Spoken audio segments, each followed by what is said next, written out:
You ask Tiger to solve. This deals with linear equations with one unknown. The final result is x equals -1. Let's solve it step by step. Simplify the expression. Expand the parentheses. Multiply the coefficients. Simplify the arithmetic. Expand the parentheses. Group like terms. Simplify the arithmetic.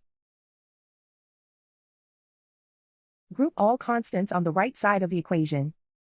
Subtract 17 from both sides.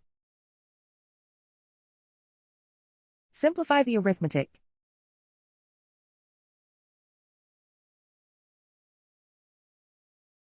Isolate the x.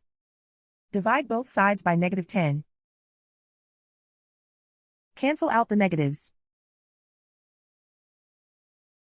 Simplify the fraction. Move the negative sign from the denominator to the numerator. Simplify the fraction. And so the final result is x equals -1.